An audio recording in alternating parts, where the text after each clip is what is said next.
Hello and welcome to the Real Life Show. Ladies and gentlemen, my name is Jonathan. This is a platform where we get to engage, interact, and learn from icons, gurus, moguls, trendsetters, trailblazers, difference makers, and world changers.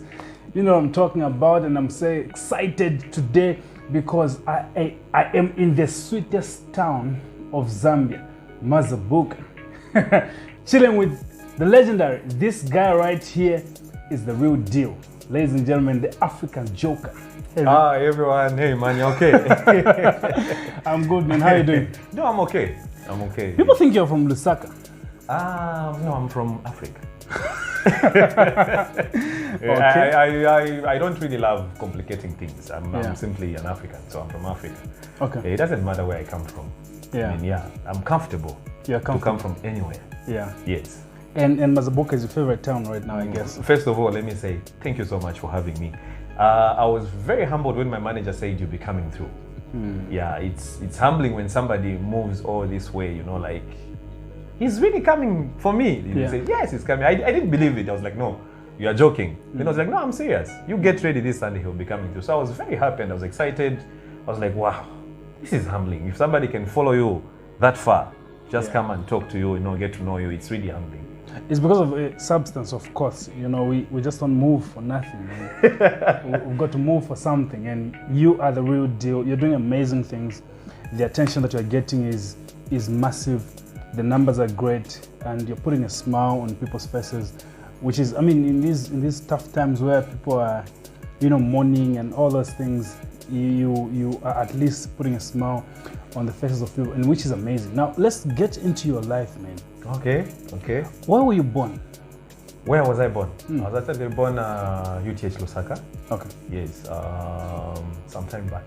Okay. On the 20th of April. Okay. It was on a Wednesday, around 01.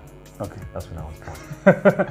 And then, did you grow up from Lusaka, or they discharged you in the hospital and you came to Mazabuka? What happened? No, actually, my parents that time used to stay in Lusaka, and I partly grew up in Lusaka, and partly went to Kafue. From Kafue, then we came to Mazabuka. Okay. I've actually spent most of my lifetime in Mazabuka, and you know, I spent even school. School was in Lusaka most of the times, but high school, basic school, high school, secondary, high school, it was here in Mazabuka. You have a full-time job? Yes, I have a full-time job. Tell me about that. Most people don't know that. Tell me about Most people don't know that. Yeah. I work for one of the companies here in Zambia. Yeah. It's a full-time job. Yeah. Very dedicated to it. Then what else? For a job. What did you study? What did I study? Well, what did you study? The course? The course that I did. I did certificate in law. I also went on to do a diploma. That time there was diploma 1, 2, and 3. Then I also have water operation and sanitation, yes. Okay. Yes. And how do you manage to crack jokes, create content for people, do ads, your full-time job? How do you deal with your management of time? Okay, in the beginning when I started, it was a bit difficult for me. But I met somebody who is a close friend of mine. He's actually a brother. This time he's a brother. Yeah. My manager. He's the one that told me, no, I think you need to balance. Yeah. You can't be working and doing this. Yeah. You need to have time to do this, and you need to have time for family, you need to have time for friends, you need to have time for work. Yeah. So he's actually the one that helped me through trying to divide my time and create time for content. Yeah. Yes, I just don't wake up and make content. Yeah. That's the reason why, if you noticed, some of the content that I do, I am rarely into the trending content. I rarely do that. Yeah. Because the trending content somehow controls you. It takes over you. Whenever there's something, you need to get up and do it so that you move with the time. But he told me to say, no, you're not going to do trending issues because it's not just for Zambia. Yeah. Let's do this for everyone. Yeah. Let's make it a human thing. Everyone should relate to what you do. Did you see yourself becoming a comedian when you were growing up? Actually, I didn't see myself as a comedian. I've got passion for acting. Okay. Yes, I started in high school. We used to do, drama. I also did some debates. Yeah, but seeing myself as a comedian that time, it wasn't really on my mind. Until I started, when you mingle with people, you go out for maybe some gatherings or some people are like, no, I think you can do this. Yeah, so people around me, family, friends, they were like, you should try. Yeah, so I decided to try it. Of course, not with, not going publicly. Yeah, but when we had this small, maybe parties of a friend, I'll always be asked, no, can you be the moderator? Can you do this for us? Yeah, so I used to try and do this, trying to figure out myself. And I think after I discovered myself, I said, I think let me take this out there. Okay.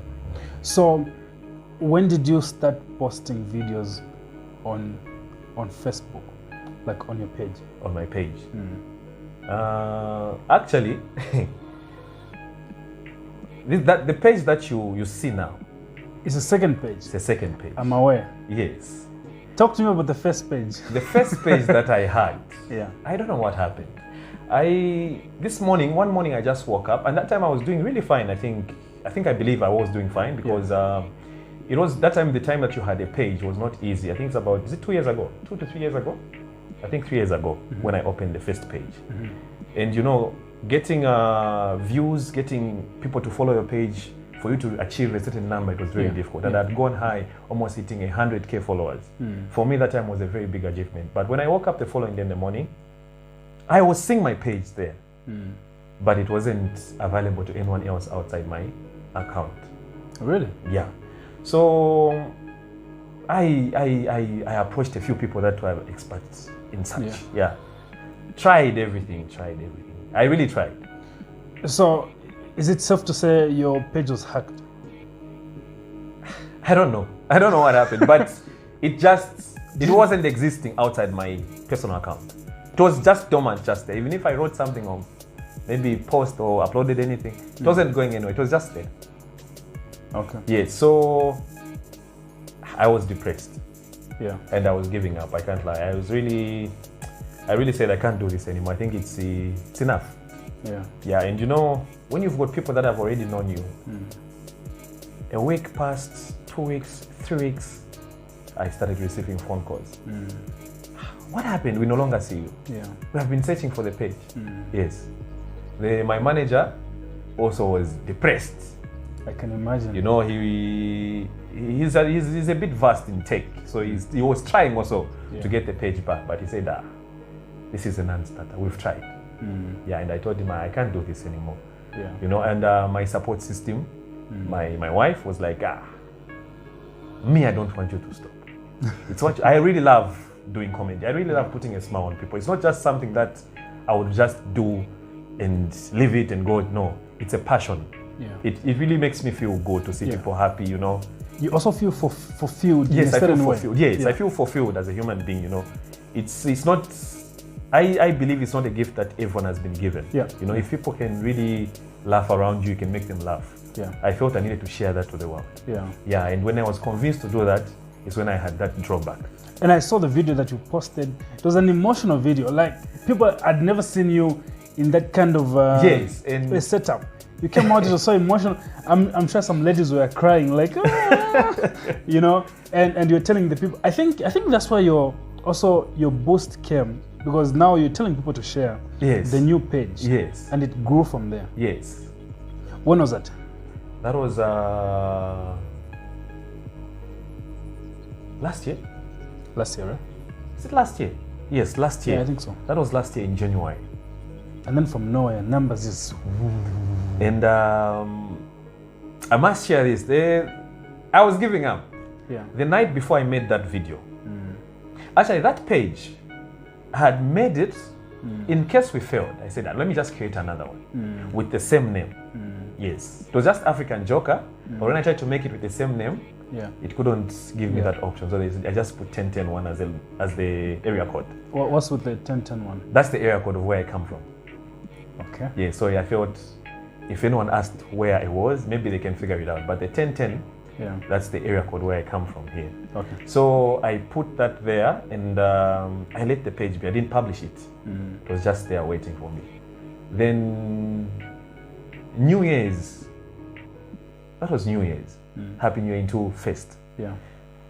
The night before, everyone was celebrating. I was down. I wasn't really happy. Yeah. So my wife was like, you know what? Publish the page. Publish the page. Don't find time. Move on. The page is gone, but the name is not gone. People still know you. Yeah. Whatever numbers you're going to get, it's okay. It's actually the time that made me realize to say, don't concentrate much on numbers. Because sometimes numbers are depressing. Numbers never end. Yes. The words of Bob Marley, numbers never end. If you look for, for numbers and numbers don't end. So stop concentrating on how many people follow you or like you. Concentrate on your work. Concentrate on your art. That's what she told me. Sounds to me like your wife is a great support system. Too much. Okay. Yes, too much. I wish everyone can meet her, but yeah, she is. She is. Okay. She is. Yeah. Good. So the following day in the morning, I woke up very early. Yeah, around 4. She was sleeping. I started watching TV. Then something just told me to say, 1st January, I think go and publish that page. Yeah, go and publish that page. I didn't even bath. I just woke up, got my phone, went outside and said, let me do this. That was the first video I posted on my page. Wow. Yes. And when I did that, when others saw it, they were like, that's why. Yeah. They said, no, don't worry, we will get there. Yeah. Others were calling me, others were encouraging me, no, don't stop. And people like J. Tony, my friends, they came out to support me that time. Yeah. It was J. Tony, Quantum, Mwana Jingwala, the toilet sitter. Yeah. Yes, those are the people that really told me, don't worry, we'll work things out. So they helped me out. They helped me get up. My family, friends, they tried. Too much. Great. Yeah, and bit by bit I was getting there. And it really encouraged me looking at the response of how people were responding. Okay. Why the name The African Joker? There are actually a lot of names that were proposed the time that I was creating The African Joker. Yeah, and the reason we came up with The African Joker name is because we just didn't want to do it for Zambia. Of course, we had a few traditional names, we have a few personal names. Yeah. That can really associate you to the person, But we finally said, no, let's do this for everyone. Yeah, but we can have that one recognition of, say, Africa, So we came up with The African Joker. So when that started, first was a bit, you don't usually get used to a name that you don't have. So yeah, and I think I love the name. Great. It works out for me, and I think it represents my work. Awesome. Yes. How do you define your style of comedy? My style of comedy,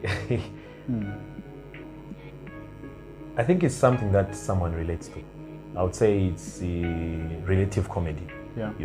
I really want to talk about things that most of us go through. Yeah, things that I've experienced, you have experienced, everyone else has experienced. But I want to try and, by all means, put in that comical way, hence the character African Joker. Yeah, I didn't want to be a slow talker guy, or rather a silent guy. No, I wanted to be that directive person, not beating about the bush, just that it is what it is. Yes. Hitting the nail on its head. Yes, and I wanted it to come out like that. Okay. Even when I know to say it's going to affect my friend or my mom at home, I said I want to be like that. Let it be like that. And I was very convinced to say it will work. So what really inspires your content? People around me. Okay. You. Yeah. Yes. My life. People everywhere in the world. Yeah. That's what inspires my work. Great.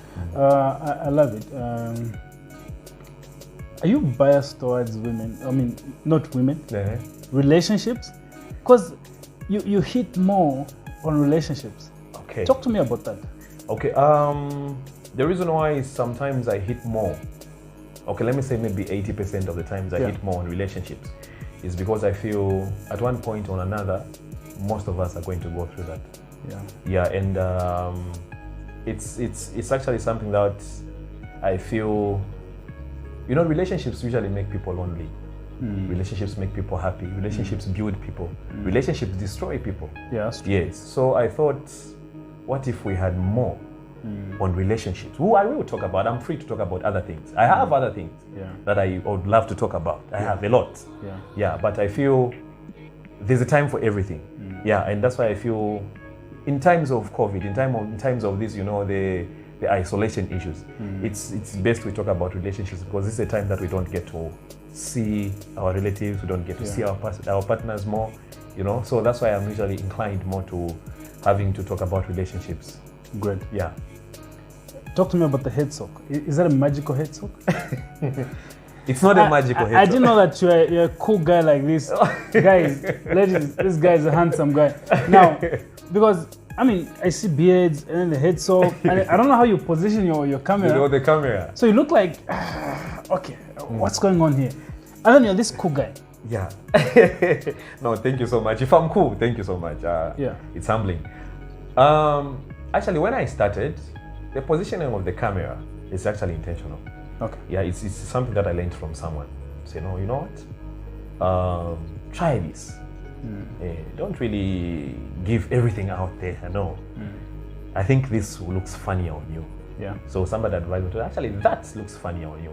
I actually tried, after some time, I was trying really hard to go the professional way where I get to have that clean, you know, outlook, you know. Yeah. But somebody told me to say, you know what?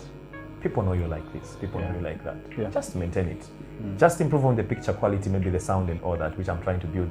The whole team is trying to build, to work around it. But that has been the case for some time, yes. And I love that. If I was to do a video in a Headsock in a different way, it looks okay. But it doesn't define you. I feel it doesn't define me. And for people that really are used to what I do, they usually go like, it's him, yes, but there's that character that we really love. Something is missing. Yes. Great. So that's it. Otherwise, you asked about the Headsock. The Headsock is just something that came along the way. Okay. And to be honest with you, I really don't remember when the Headsock came in. Okay. Yes. I've got a few videos that sometime back I was looking back at my old videos. I realized there's I think 1 or 2 or 3 videos don't have the Headsock. Okay. Yeah, and I actually deleted all of them. Yes. Because they don't. Yes, I think I missed one. I missed up 1 or 2, but I removed them because I felt, no, I think the Headsock is a trademark. Yeah. And actually, I've noticed if I do a video without the Headsock, you know, people that really love me, they will tell you, no, that's not you. That's not you. Where's the Headsock? Yeah. Yes, I've actually gone to events where I've been maybe hired to be MC, master of ceremony, or director of programs. You go there, then they will look at you. You're smartly dressed, you know, you want to do an event in a more professional way for them. You know, you want to do it because when you hire somebody to be your master of ceremony, it's different from hiring a comedian and a master of ceremony. They are 2 different things. Yeah. So when you're hired as a master of ceremony, you want to go there to do a good job for them. Of course, with the humor and the nice content that will make them entertained. Yes. So when you go like that, I've had people that have told me, where's the Headsock? So whenever I move, I have to move with it. I remember the other time I went for an event. It was really executive. But the owner said, no. We want the Headsock. Yes. And I told them, okay, listen, you are 5 of you. There are 100 seated in the audience. Yeah. Let me ask them. And everyone said, no, put it on. You know? And I was smartly dressed. I had to get the Headsock, you know, and just put it on. And where did you steal the laughter from? Where did you get that laughter from? It's my real laughter. Are you sure? Yes. Like a mocking laughter, like ah. You're going to make me laugh, and it's my real laughter. I do laugh like that. Okay. What are some of the improvements that you'd love to see in the comedy industry? The comedy industry, especially in Zambia. In Zambia, I think we have less comedy nights, comedy shows. Yeah. You know, somebody already said laughter is medicine. It's medicine. Yeah, it keeps a lot of people healthy. It keeps you away from, you know, certain, you know, you feel happy. And I feel as in Zambia here, we haven't really had a chance as comedians to really go out there and do it, you know. Yeah, I'm aware there's some people that do a comedy night, but you know, it's to be honest with you, it's the same people. You know, there's talent out there. I'm not the best.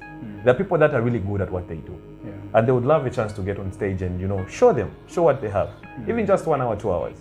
But it's a different case for Zambia. I guess we are still growing, you know, because even in the movie industry I've seen, we're really doing fine, and I think we're going a good way. Coming up. Yes, we're coming up. So what I would really love to see, you know, in Zambia is people need to start embracing their own. Yeah. And I must mention this. Sometimes it's disappointing when you have different pages that come up on Facebook and ask you, who's your best comedian? And you see the response of people saying, no, there are no comedians in Zambia. No one is a comedian in Zambia. Yeah. And you know, it's something that makes me feel sad, because not feeling appreciated. It's something that really kills somebody. You know, you can imagine the way you are doing the real talk show. Then somebody does not appreciate you for what you do. There are no presenters in Zambia. There's no one who is doing a better show in Zambia. You know, we are working with what we have.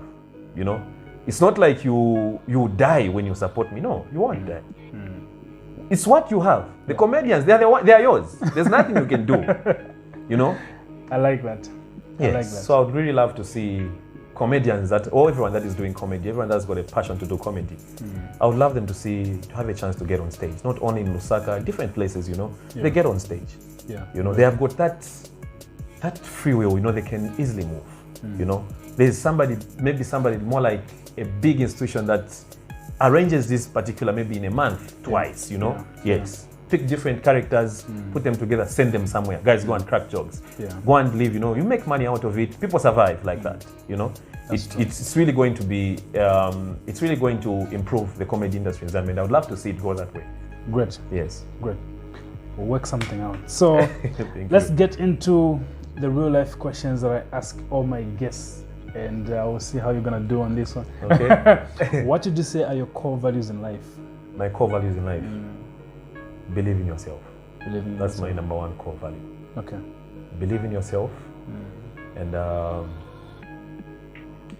sometimes learn to love and laugh.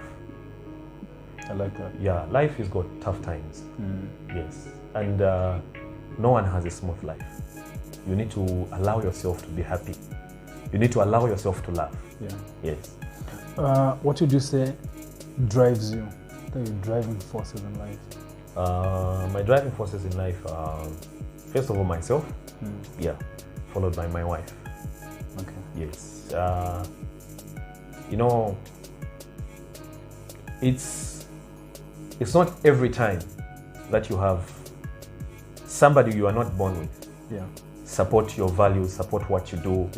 Really go with you. When I started this African Joker thing, there was really no one. Everyone, including my manager. Actually, my manager is a friend, he's a brother, like way back. He actually called me at some point and told me, if I'm in cheat, you know? It's not until people start to say, actually, this guy loves what he does. So my driving force has been my wife, myself, of course, and my mom. Okay. Yes. What would you say is your biggest accomplishment so far? I know you still have a long way to go, still achieving great things. So far, what would you say I'm proud of this? I'm really proud that I've gone out there, not just in Zambia, but different countries across the continent, even outside the continent. Yes, and my biggest accomplishment was to have, you know, big interviews like from South Sudan, Europe, even the US. You know, it's something that I never really expected. Okay. Yeah, I feel proud of myself, even when I don't have anything. I really feel proud of myself knowing that somebody from Uganda is happy because of me. Somebody from Malawi, from Namibia, from Botswana, from South Africa. These are all the people that know me and they've accepted me as theirs. Great. It really makes me feel like, okay, I've really accomplished what I want and I want to do more. I don't want to just stop here. Awesome. Yes. What would you say is your biggest failure and how did you learn from it? My biggest failure in life? I wish I'd started this earlier. I like that. Yes. I like that. I like that. Most important thing in life you've learned so far? Most important thing I've learned in life is family is number one. Great. Family is important. Great. Yeah. And the other thing I really consider very important is we need to learn to love one another. Even when I don't know you, I should have space to love you. Just like you've done, you and your manager, you guys are amazing. Okay, so these guys just picked me up from wherever I was and then driving me around the town. Yeah. So, if you had to meet 3 people, dead or alive, who would they be and why? The first person I would love to meet is my dad. Yeah, I never got a chance to know him. Okay. Yeah, so I would really love to meet that man. Just talk and laugh. Yeah. The other person I would really love to meet is Mr. Bob Nkosha. Okay. Yes, I would love to meet him, talk, learn a few things from him. Yeah. To me, that man has been legend. Great. Yes, and I feel he's really vast in this industry. Yeah, and the other person I would really love to meet is Benny Mac. Okay. He's a comedian. I don't know if he's still alive or late. No, I don't know. But he's in America, in the States.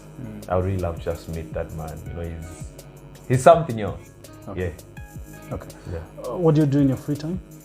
My free time, I produce music. Really? Yes. Yeah. Okay. I'm a music producer. Not really that experienced though. Yeah, but that's mostly what I do in my free time. I've recorded a few artists, not big of course, local and other people coming in from different towns coming through to me. Yes. The other thing I do is I play basketball. Okay. Yes. I actually played more basketball, yes, than music. Really? Yes. I've played basketball since I was in grade 7, 8. Okay. Grade 8, I think. Yes. Okay. Yeah, and I'm proud to say at one point we're actually champions. It's in 2008, I think 2008-9. I don't know. I don't remember very well. Yeah. We were champions under the Assumption Comets basketball team. Great. Yes, we played in the ZBA. Okay. Yes. Nice. Nice. Your favorite meal? My favorite meal, shima beans. Okay. Yeah. It just makes me feel I thought accomplished. you were gonna say you're gonna top up a sugar cane there. Yeah, no. I'm tired of the sugar cane. Shima beans is my to-go meal. Nice. I never get tired of having shima beans. Okay. Yes. To someone who gets to be inspired by you, they would love to join the comedy industry. What are your last words to them? Do it now. Don't wait. Trust me, do it now. You know, believe in yourself. Yeah. The most cardinal thing in life is to believe in yourself. You are not going to do anything if you don't believe in yourself. Great. Before anyone else believes in you, believe in yourself. Awesome. Tell yourself you can do this. Awesome. Start now. Don't Great. wait for anyone to do things for you, to push you. No. Push yourself. Do it yourself. Great. There you have it, ladies and gentlemen. Maman, thank you so much for the hospitality. You guys are amazing. No, thank you so much for coming. You and through. Convo are amazing. I'm coming back to Mazabuka soon again for another interview. But there you have it, ladies and gentlemen. I hope you've learned something. This has been... We didn't even mention your real name. My real name is Eric Mwaanga Himbala. Himbara, yes. So that's Eric for you, the African Joker. Yes. Keep watching the Real Life Show. Stay safe and God bless you. Peace. Thank you. Hi, ladies and gentlemen. This is the African Joker, and you're watching the Real Life Show with Jonathan. Please, guys, follow his page. Follow him on YouTube. It's the best show ever. I mean, for what for? For who?